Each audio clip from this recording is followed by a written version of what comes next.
असम विमान क्रैश में अलीगढ़ के जवान की मौत हो गई है। जितेंद्र शर्मा एयरफोर्स में सार्जेंट थे। 8 दिन पहले शादी के लिए लड़की देखी थी। नमस्कार, मैं हूं आपके साथ आयुषी गुप्ता। असम में विमान क्रैश में अलीगढ़ के जितेंद्र शर्मा की मौत हो गई है। वो एयरफोर्स में सार्जेंट थे। उन्होंने 5 दिन पहले ही छुट्टी के बाद ड्यूटी ज्वाइन की थी। जितेंद्र ने शादी के लिए लड़की भी देखी थी। दरअसल शनिवार सुबह 10 बजे भारतीय वायुसेना का AN-32 परिवहन विमान लैंडिंग के दौरान दुर्घटनाग्रस्त हो गया। इस हादसे में जितेंद्र के साथ 4 और लोगों की मौत हो गई थी। अलीगढ़ निवासी सार्जेंट जितेंद्र शर्मा भारतीय वायुसेना में साल 2014 में भर्ती हुए थे। वो 31 साल के थे। परिवार में उनकी मां के अलावा 2 बड़े भाई रमाकांत और भूपेंद्र हैं। जितेंद्र सबसे छोटे हैं। करीब 12 साल पहले उनके पिता का निधन हो गया था। इसके बाद मां और भाइयों ने मिलकर के जितेंद्र को आगे बढ़ने के लिए हर संभव सहयोग दिया। वायुसेना में भर्ती होने के बाद उन्होंने परिवार का नाम रोशन किया।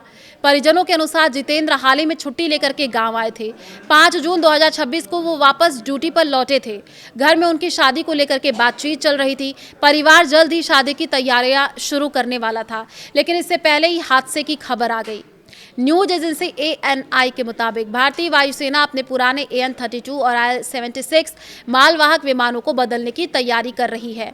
इसके लिए नए मीडियम ट्रांसपोर्ट एयरक्राफ्ट यानी MTA खरीदे जाएंगे, ताकि भविष्य में सैनिकों, हथियार और सैन्य सामान की ढुलाई की जरूरतें पूरी की जा सके। भारतीय वायुसेना के पास लगभग 100 एंटोनोव AN-32 टैक्टिकल ट्रांसपोर्ट विमानों का बेड़ा है। हालांकि IAF ने शुरू में सोवियत मूल के ऐसे 125 प्लेन खरीदे थे, लेकिन अब एक्टिव ड्यूटी प्लेन की संख्या लगभग 100 रह गई है।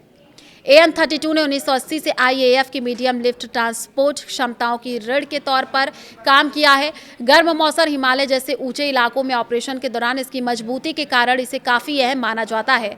जनवरी से जून तक वायुसेना के विमानों से जुड़े हादसे। 21 जनवरी 2026 की बात कर ले। उत्तर प्रदेश में IAF का एक ट्रेनी विमान नियमित उड़ान के दौरान दुर्घटनाग्रस्त हुआ। दोनों पायलट सुरक्षित रूप से इजेक्ट हो गए। कोई नागरिक हताहत नहीं हुआ। हालांकि जांच के लिए कोर्ट ऑफ इंक्वायरी बैठाई गई। वहीं पर 7 फरवरी 2026 एक HAL तेजस लड़ाकू विमान टेक ऑफ के दौरान रनवे से बाहर चला गया। बाद में रिपोर्टों में सॉफ्टवेयर गड़बड़ी के कारण बताया गया। पायलट बच गया, हालांकि उसे चोटें आई हैं। 5 मार्च 2026 असम की कार्बी आंगलोग क्षेत्र में ट्रेनिंग के दौरान Su-30 MKI क्रैश हो गया था।